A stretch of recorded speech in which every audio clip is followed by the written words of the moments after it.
Hello friends, तो कैसे हैं आप सब? उम्मीद कर रहा हूँ आप सब अच्छे होंगे और जो है अपनी तैयारी को अच्छे से कर रहे होंगे। तो दोस्तों, ये परिणाम बैच 2023 वाली जो नवीन सर की वीडियो थी 17 क्लास का, ये पार्ट 2 है। अगर आपने पहली क्लास नहीं देखी है तो भाई सबसे पहले जाकर के पहली क्लास देख लीजिए, क्योंकि कोई ना कोई प्रश्न जो है हर चीज़ से जुड़े हुए होते हैं। तो जाकर के पहला पार्ट देख लीजिए, उसके बाद इस वीडियो को आप देख सकते हैं। तो चलिए वीडियो को शुरू करते हैं। पहला प्रश्न है आपका, 15वीं ईस्वी में सत्तरिया नृत्य शैली किसने पेश की थी? तो श्री मनशंकर देव ने पेश की थी। कहाँ की थी? असम के। कब पेश किया गया था? 2000 में शामिल किया गया। किसको? सत्तरिया को 2000 में शामिल किया गया। और ये कहाँ पर किया जाता है? असम में किया जाता है। सत्तरिया नृत्य के प्रमुख जो कलाकार हैं वो कौन कौन से आप देख सकते हैं। जीतेश्वर गोस्वामी। कौन है यहाँ पर? जीतेश्वर गोस्वामी है। ये आपसे एग्जाम से सीधा पूछ लिया जाता है। जीतेश्वर गोस्वामी का जो संबंध है वो किससे है? सत्तरिया से है। जतिन गोस्वामी है, प्रदीप चलिया, इन तीनों का संबंध किससे है? सत्तरिया से है। ठीक है। असम के प्रमुख लोक नृत्य देख लेते हैं। जैसे बिहू है, बगरुम्बा है, भोर है, ओजापली है, झुमरा है, कली गोपाल है, खेल गोपाल है, कानोई है। आपने अभी तक वीडियो को लाइक नहीं किया तो प्लीज यार वीडियो को लाइक कर दो और अपने दोस्तों के साथ शेयर भी कर देना। ठीक है, आगे चलते हैं। दूसरा प्रश्न हमारा क्या है? पुंगचोलम। जो पुंगचोलम लोक नृत्य है वो किस राज्य में किया जाता है? तो जो पुंगचोलम नृत्य ये आपका मणिपुर राज्य में किया जाता है। मणिपुर में आपका लाई हरुवा है, जागोई है, थांगटम है। ये जो है अपने मणिपुर राज्य में किए जाते हैं। और ये सभी इंपोर्टेंट है भाई। ये प्रश्न आपके पूछे गए हैं और आगे पूछे ही जाएंगे। मध्य प्रदेश का ज्वारा है, मटकी है। कर्नाटक के आपके यक्षगान है, सुग्गी है, पटियनी है। ये आपके कर्नाटक के लोक नृत्य हैं। ठीक है। प्रमुख वादक देखिए, हारमोनियम कौन बजाता है? अप्पा जलगांवकर। भाई मोस्ट इम्पोर्टेंट है भाई, जिसने भी तैयारी की होगी और यहाँ पे दिल्ली पुलिस का पेपर दिया होगा तो उसको पता है भाई। ये प्रश्न पूछा गया है, 2-3 शिफ्टों में पूछा गया था। अप्पा जलगांवकर संबंध किससे है? हारमोनियम से है। तुलसीदास बोरकर, शेख आफत हुसैन, नुसरत फतेह अली खान, इन सबका संबंध किससे है? हारमोनियम ये बजाते हैं। कुछ और इम्पोर्टेंट देखते हैं जो आपके एग्जाम से रिलेटेड है। जैसा कि तबला वादक कौन है? जाकिर हुसैन है, अल्लाह रक्का खान है। सरोद वादक अमजद अली खान, बहुत ही मोस्ट फेमस आदमी है ये अमजद अली खान। इनके दो पुत्र हैं, अयान अली खान और अमान अली खान। तो वो भी सरोद ही बजाते हैं। ठीक है। जो अमजद अली खान है वो सरोद के सम्राट कहा जाता है। क्या कहा जाता है? सरोद सम्राट भी कहते हैं अमजद अली खान को। बालिन कौन बजाता है? डॉक्टर एन राजन। डॉक्टर एन राजन और बीजी जोंग क्या बजाते हैं? बालिन बजाते हैं। संतूर वादक है भजन सोपूरी, शिव कुमार शर्मा, वर्षा अग्रवाल जी। ये क्या बजाते हैं? संतूर बजाते हैं। क्या बजाती है? संतूर। पंडित रविशंकर क्या बजाते हैं? इसका जवाब आप मुझे सभी कमेंट करके बताएंगे, क्योंकि शिव कुमार शर्मा पंडित रविशंकर में मोस्टली जो है स्टूडेंट है कंफ्यूज हो जाते हैं। तो पंडित रविशंकर क्या बजाते हैं मुझे आप जो है मुझे कमेंट करके बताएंगे। ठीक है। सरोद सम्राट अयान अली खान, अमान अली खान, मैंने आपको ऊपर ही बताया था कि अमजद अली खान की ये पुत्र है। ठीक है। सेनाई वादक है बिस्मिल्लाह खान। बिस्मिल्लाह खान बागेश्वरी एकमात्र सेनाई वादक है भारत की जो क्या बजाती हैं? सेनाई बजाती हैं। सितार वादक है निखिल बनर्जी, बुद्धादित्य मुखर्जी। निखिल बनर्जी, बुद्धादित्य मुखर्जी सितार बजाते हैं। ये आपको मैं कल वाली वीडियो में भी कराया था। तो जिस भी भाई ने कल वाली वीडियो देखी होगी तो आज ये देख रहा है तो उसको याद आ गया होगा कि हाँ ये जो है मैंने कल भी बताए थे। तो ऐसे ही भाई आपको याद हो जाएंगे। प्रश्न ही आपको याद नहीं करनी, सब मैं कवर करा दूंगा। वो बस कुछ नहीं करना भाई, वीडियो को 1.5 की स्पीड में करके आराम से अपने बड्स लगाकर आराम से डेली देखो वीडियो को। आपको पता भी नहीं चलेगा भाई जीएस कैसे याद हो गई। ठीक है। आगे है मेघालय के प्रमुख उत्सव है। क्या है? साधु सुख मिनीसिम। साधु सुख जो मिनीसिम है मोस्ट इंपोर्टेंट है, स्टार लगा लीजिए इस पे। ये कहाँ पर किया जाता है? मेघालय राज्य में किया जाता है। 3 दिन मनाया जाता है। ये जो उत्सव है ये अप्रैल महीने में किया जाता है इसको।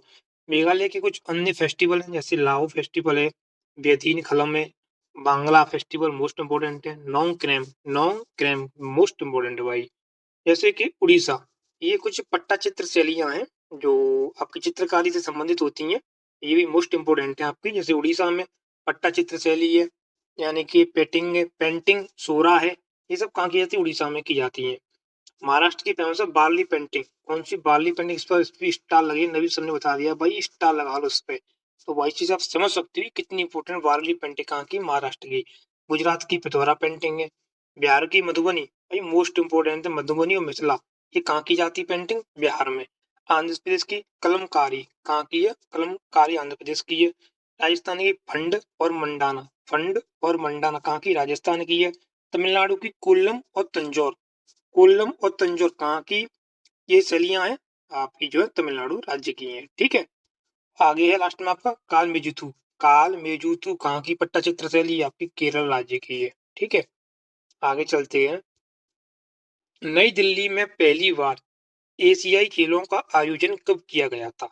एशियाई खेल का जो पहली बार आयोजन है वो कब किया गया था? 1951 में किया गया था।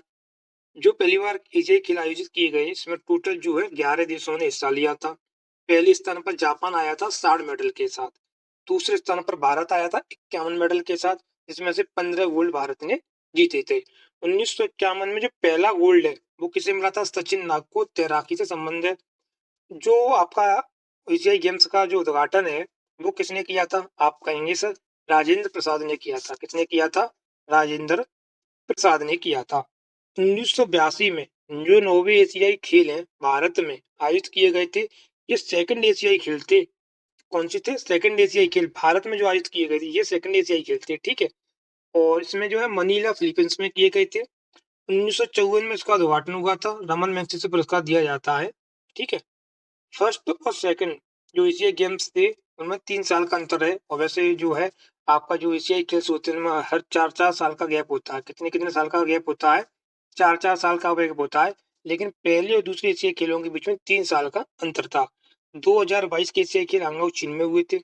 2026 के कहाँ होंगे? नगोया जापान में। 2030 के कहाँ होंगे? दोहा कतर में ये आयोजित किए जाएंगे आपके। ठीक है, आगे देखिए कुछ मोस्ट इम्पोर्टेंट पुस्तक वगैरह हैं ये।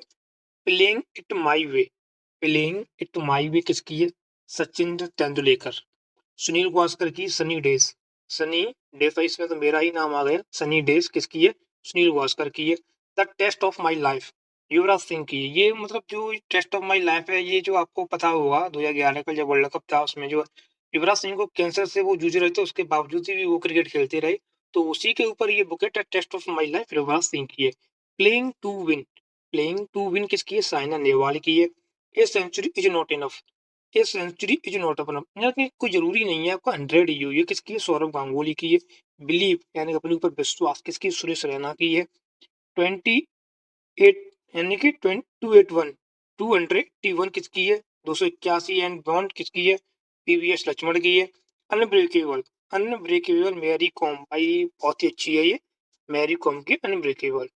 प्रमुख बौद्ध संगीतियां, जो कि आपको सबको पता ही 4 प्रमुख बौद्ध संगीतियां हैं। तो भैया आज आपकी चारों के चारों आपकी कंटेस्ट हो जाएंगी। ठीक है, प्रथम बौद्ध संगीति जो हुई थी 483 बीसी में हुई थी। अजातशत्रु के शासनकाल में हुई थी। कहाँ पर हुई थी? राजगृह में। अध्यक्षता किसने की थी? महाकश्यप ने इसकी अध्यक्षता की थी। ठीक है, दूसरी कब हुई थी? 383 बीसी में काला अशोक के समय में। वैशाली में हुई थी। सावकमीर जो है इसमें अध्यक्षता। तीसरी 255 में हुई थी। अशोक के समय में हुई थी। पाटलिपुत्र में हुई थी। मुगलिपुत्र का चर्चा। और जो लास्ट हुई थी वो पहली शताब्दी में हुई थी कनिष्क के एक समय। कुंडलबन जम्मू कश्मीर में हुई थी बासुमित्र में। यानी कि जो अंतिम बौद्ध संगीत थी जिसमें जो बौद्ध धर्म था बुद्ध भावों में विभाजित हो गया था हीनयान और महायान। अब आपको देखो याद कैसे करना है, किसके समय में हुई थी ये देखिए। कुछ नहीं करना है। ए के ए के के आपको दिख रहा होगा भाई। पहला ए है तो भाई पहला जो नाम बड़ा हुआ अजात शत्रु। पहला के है तो भाई पहला नाम बड़ा हुआ कालाशोक। उसके बाद ए अशोक। उसके बाद के कनिष्क। किस जगह पर हुई थी? आर बी पी के राजगृह वैशाली पाटलिपुत्र कुंडलवन कश्मीर में हुई थी। ठीक है, तो भाई देखो आप बहुत गलती मतलब वो कर रहे हो ना, मेरा दिल दुखा देते हो यार। तो मतलब वीडियो शेयर नहीं करते यार। तो ज्यादा से ज्यादा अपने भाइयों के साथ शेयर करो। मैं आप लोगों के लिए इतना कर रहा हूँ तो इतना तो आप कर ही सकते हो कि जो दिल्ली पुलिस की तैयारी एसएससी जीडी की तैयारी कर रहा है भाई, उनके पास इस वीडियो ज्यादा से ज्यादा शेयर किया करो। ठीक है भाई, तो अपना प्यार सपोर्ट बनाए रहना।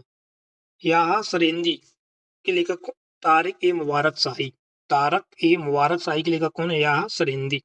तारीख ए फिरोज शाही के लेखक कौन है? जयालुद्दीन बरनी है। आईने अकबर किसकी है? अबुल फजल की है। तकात ए नासिरी किसकी है? मिनाज उज सिराज की है। हुमायूं नामा जो कि फारसी में लिखा गया है गुलबदन बेगम की है। बाबर नामा तुर्की भाषा में लिखा है बाबर की है। कानून ए हुमायूं किसकी है? खुद मीर की। जहांगीर नामा फारसी भाषा में है जहांगीर की है। भाई ये जो है मैंने बताई है ना ये पुस्तकें, भाई ये इतिहास से रिलेटेड है और मोस्ट इम्पोर्टेंट है। यहाँ से आपको एक ना एक देखने को मिलेगी 100%। तो भाई अच्छे से याद कर लो, ठीक है। और आप लोग पूछ रहे थे भाई इसकी पीडीएफ कहाँ मिलेगी। तो उसकी पीडीएफ के लिए भाई डिस्क्रिप्शन में मैंने नीचे लिंक दे रखा है, तो जा करके आप ज्वाइन कर लीजिए और वहाँ पर आप जो है आपको इसकी पीडीएफ मिल जाएगी, ठीक है। किस मुगल शासक के दरबार में उस्ताद मसूद एक प्रमुख चित्रकार थे? जहांगीर के दरबार में जो उस्ताद मसूद थे वो जहांगीर के दरबार में चित्रकार थे। ये किसके लिए फेमस था? जो जहांगीर था इसको पेंटिंग का ना बहुत ही शौक था। तो जहांगीर का जो जो काल था उसे ही हम चित्रकाल का स्वर्ण काल भी कहते हैं उसके समय को। जहांगीर के दरबार में अब्दुल हसन भी था, फारूक बेगम थी, ठीक है। और अकबर के दरबार में कौन चित्रकार थे? दशावन और बसावन। शाहजहां के मीर हासिम, हुमायूं के मीर सैयद अली थे। चित्रकारी पर रोक किसने लगाई थी? औरंगजेब ने। ये प्रश्न डायरेक्टली पूछ लिया जाता है। जो चित्रकारी पर रोक लगाई थी वो किसने लगाई थी? औरंगजेब ने चित्रकारी पर रोक लगा दी थी, ठीक है। आगे बढ़ते हैं भाई अब हम। भारत की संविधान सभा में मौलिक अधिकार उप समिति के अध्यक्ष कौन थे? जेपी कृपलानी। भाई ये मान के चलिए यहाँ पे मोस्ट इंपोर्टेंट है, ऐसे ही प्रश्न पूछा जाएगा आपके एग्जाम में, ठीक है। और समिति के अध्यक्ष कौन थे? वल्लभ भाई पटेल। देखो उप समिति के अध्यक्ष कौन थे? जेबी कृपलानी। और समिति के अध्यक्ष कौन थे? वल्लभ भाई पटेल। यानी ये उप समिति थी, ये समिति की बात कर रहे हैं। पहले शिक्षा मंत्री भारत के अबुल कलाम आजाद थे। जो अबुल कलाम आजाद थे वो सबसे कम उम्र में कांग्रेस के अध्यक्ष बने। कब बने थे? 1923 में। अब्दुल कलाम ने जो है भारत निर्णय से मना कर दिया था। प्रारूप समिति जिसे मसौदा समिति भी कहते हैं, इसके अध्यक्ष कौन थे? B R Ambedkar. कौन थे? B R Ambedkar. संविधान समिति या फिर संघीय संविधान समिति के अध्यक्ष कौन थे? जवाहरलाल नेहरू थे। अल्पसंख्यक उप समिति के अध्यक्ष कौन थे? H C Mukherjee. Most important है, कंफ्यूज करने वाला है ये। अल्पसंख्यक उप समिति के अध्यक्ष कौन थे? एच सी मुखर्जी जी, हरेंद्र कुमार मुखर्जी, ठीक है। आर्टिकल 17 यानी कि आर्टिकल 17 यानी कि खतरा। आर्टिकल 17 अस्पृश्यता का अंत यानी छुआछूत का अंत यानी खतरा है इसमें भाई, ठीक है। आर्टिकल 20 क्या कहता है? दो सिद्धि से संरक्षण।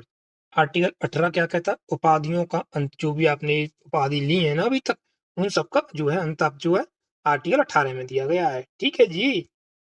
देखिए आर्टिकल 19 के 6 पार्ट हैं, A B C D E F और G, ठीक है। आर्टिकल 19 का ये क्या कहता है? बोलने की स्वतंत्रता देता है। 19 का बी क्या देता है? सभा का अधिकार देता है, आप सभा कर सकते हो।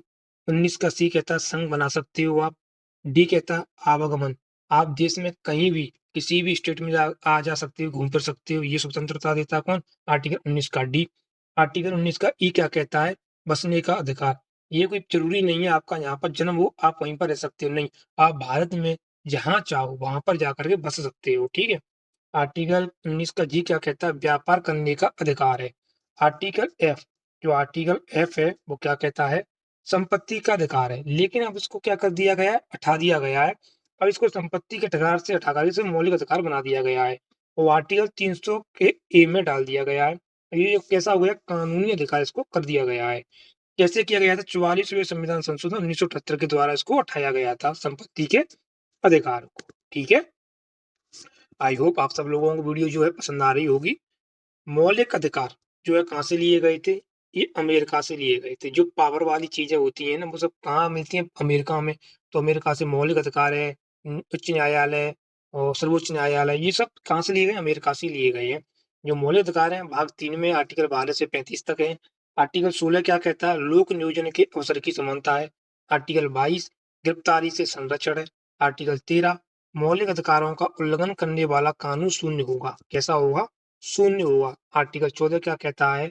कानून के समक्ष समानता है। आर्टिकल 15 धर्म जाति धर्म लिंग भेद में प्रतिबंधित है। आर्टिकल 30 ध्रुव व्यापार यानी बलात् श्रम पर रोक। किस पर है? बलात् श्रम पर रोक है। ये देखिए कुछ इंपोर्टेंट है, यहाँ से आपका डायरेक्टली प्रश्न पूछ लिया जाता है। ये आपके आंतरिक ग्रह होते हैं 4 और बाह्य ग्रह होते हैं जिन्हें जोवियन भी कहते हैं, 4 होते हैं। ये देखिए बुध शुक्र पृथ्वी मंगल बृहस्पति शनि अरुण वरुण। बुश नाम का आदमी था। बुश, बुश से हो जाएगा बुध, सु से हो जाएगा शुक्र। बुश नाम का आदमी था, पृथ्वी पर रहता था, मंगल बृहस्पति शनि को मंगल बृहस्पति शनि को व्रत रहता था। अरुण और वरुण उसके 2 पुत्र थे। याद हो गया ना? एक बार और बता रहा हूँ मैं आपको। बुध नाम का आदमी था, पृथ्वी पर रहता था। मंगल बृहस्पति शनि को व्रत रहता था। अरुण और वरुण उसके 2 पुत्र थे। ठीक है, आगे चलते हैं। कोरोमंडल तट की जो सीमा है वो कहाँ से लगती है? बंगाल की खाड़ी से। कांटियावाड़, कोंकण, मालाबार कहाँ लगती है? ये अरब सागर में। ठीक है। भारत में जो है मिट्टी के कितने प्रकार हैं? ये डायरेक्टली पूछ लिया जाता है कि भारत में जो है कितने प्रकार की मिट्टी पाई जाती है। तो भारत में जो 8 प्रकार की मिट्टी पाई जाती है, जिसमें सबसे ज्यादा जलोढ़ मिट्टी पाई जाती है 43%। जलोढ़ मिट्टी जो है खादर मिट्टी या बांगर मिट्टी भी कहते हैं। जो जलोढ़ मिट्टी होती है उसमें गेहूं, चावल, मक्का सबसे ज्यादा किया जाता है। मोस्टली आपको 8 नहीं याद करनी, 4 याद कर लो। इसकी ट्रिक है जल कल, JLKL, जल कल। जलोढ़ मिट्टी, लाल मिट्टी, काली मिट्टी, लेटेराइट मिट्टी। ठीक है, आगे बढ़ते हैं। प्राथमिक क्षेत्र भाई मोस्ट इंपोर्टेंट है, आपके एग्जाम में पूछा ही पूछा जाता है। प्राथमिक क्षेत्र से रिलेटेड पूछ लिया जाएगा। जो पशुपालन है किस क्षेत्र के अंतर्गत आता है? तो भाई प्राथमिक क्षेत्र के अंतर्गत आती है। क्या क्या आते हैं? कृषि है, मछली है, पशुपालन है, वन, ये सब प्राथमिक क्षेत्र के जो है अंतर्गत आते हैं आपके। ठीक है। द्वितीय क्षेत्र के अंतर्गत क्या आता है? फैक्ट्री, कपड़ा, बिस्कुट, ये आपके द्वितीय क्षेत्र के अंतर्गत आती है। तृतीय क्षेत्र के अंदर क्या आता है? सेवा क्षेत्र है, परिवहन है, बैंक है, हॉस्पिटल है, शिक्षा है, ये आपके तीसरे के अंतर्गत आते हैं। ठीक है। अब देखिए कुछ इंपोर्टेंट बैंकों की जो स्थापना, उनके हेडक्वार्टर कहाँ पर है ये देखिए। आरबीआई की स्थापना 1935 में हुई थी, इसका हेडक्वार्टर मुंबई में है। सिडबी की स्थापना 1990 में हुई थी, इसका हेडक्वार्टर लखनऊ में है। एसबीआई की स्थापना 1955 में हुई थी, इसका हेडक्वार्टर मुंबई में है। नाबार्ड की स्थापना 12 जुलाई 1982 को हुई थी, इसका हेडक्वार्टर कहाँ पर है? मुंबई में है। नाबार्ड की फुल फॉर्म क्या होती है? National bank for agriculture, rural and development. इस समिति की सिफारिश पर जो है इसकी स्थापना की गई थी, पी शिवरामन समिति की सिफारिश पर। इसका जो बजट ऊंचा है वो कितना? 100 करोड़ रुपए है इसका बजट है। जो नाबार्ड, इसके पहले अध्यक्ष कौन थे? श्री एम रामकृष्ण। श्री एम रामकृष्ण। वर्तमान कौन है? साजी का भी, ये जो है आपके अब चेंज हो गए, आप देख लेना अपने हिसाब से। ठीक है, मेरे को नहीं पता, सच बता रहा हूँ। आरबीआई की मौद्रिक नीति समिति में सदस्य कितने होते हैं? 6 सदस्य होते हैं आरबीआई मौद्रिक नीति में। इसमें 3 केंद्र सरकार के होते हैं और 3 आरबीआई के होते हैं। आरबीआई के पहले गवर्नर कौन थे? शक्तिकांत दास। शक्तिकांत दास। ठीक है, और ये जो आपके चेंज हो गए होंगे, तो ये जो है आप अपना अपने हिसाब से देख सकते हो। ठीक है, आगे चलते हैं। पहली पंचवर्षीय योजना कौन सी? पहली पंचवर्षीय योजना कृषि पर आधारित थी, जो कि हेराल्ड डोमर मॉडल पर थी। 1951 से लेकर 1956 तक थी। दूसरी पंचवर्षीय योजना थी वो पीसी मालनोबिस मॉडल पर थी। 1956 से लेकर 1961 तक थी। बाहरी उद्योग से ये संबंधित थी। जो दूसरी पंचवर्षीय योजना में, इसमें जो है 3 जो है प्लांट जोड़े गए थे। भिलाई छत्तीसगढ़ का रूस के सहयोग से, राउरकेला उड़ीसा में जर्मनी के सहयोग से, दुर्गापुर पश्चिम बंगाल में ब्रिटेन के सहयोग से इनको जोड़ा गया था। जो बोकारो स्टील प्लांट था जम्मू कश्मीर, सॉरी झारखंड में है, और यूएसआर रूस के सहयोग से 1965 में जोड़ा गया था। तीसरी पंचवर्षीय योजना के अंतर्गत इसको जोड़ा गया था। ये कुछ इंपोर्टेंट हैं जो मेरी तरफ से इंक्लूड किया है मैंने इनको। तो आप इनको भी अच्छे से देख लेना, क्योंकि ये भी आपके एग्जाम में देखने को मिल जाते हैं। आनंद विभव, जो आनंद विभव होता है, जो डायरेक्ट प्रश्न में पूछ लिया जाता है, इनमें से सबसे अधिक आनंद विभव किसका है? तो अक्री जो गैस होती है हीलियम, अक्री गैस हीलियम का जो आनंद विभव है सबसे अधिक होता है। अक्री गैस कितनी होती है आप मुझे कमेंट करके बताएंगे। और सबसे कम किसकी होती है? फ्लोरीन की। किसकी? फ्लोरीन की। विद्युत ऋणात्मकता सबसे ज्यादा किसकी हो रही है? क्लोरीन की। और सबसे कम फ्लोरीन की होती है। इलेक्ट्रोमोटिव क्लोरीन और अक्री गैस की होती है। तो जो है आप लोगों को ये वीडियो कैसी लगी यार, प्लीज एक बार कमेंट बॉक्स में जरूर बता के जाना। और उम्मीद है आप सब अपना प्यार सपोर्ट अपनी, मेरे भाई, अपने भाई बहन पर सब जो है अपना बनाए रहेंगे। तो यार ज्यादा से ज्यादा वीडियो शेयर करना, ठीक है भाई। और कुछ चीजें हैं बोलने का तरीका है, या कुछ चीजें कोई आपको कुछ गलत लग रहा है तो वो आप बताइए, मैं जो है चेंजेस करता रहूंगा, आपका भाई हूँ मैं। ठीक है, तो आई होप आप सब बच्चे होंगे अपनी तैयारी को अच्छे से कर रहे होंगे। तो भाई पढ़ते रहिए, मस्त रहिए, और अपने भाई को प्यार और सपोर्ट ऐसे ही बना रहिए। जय हिंद, जय भारत।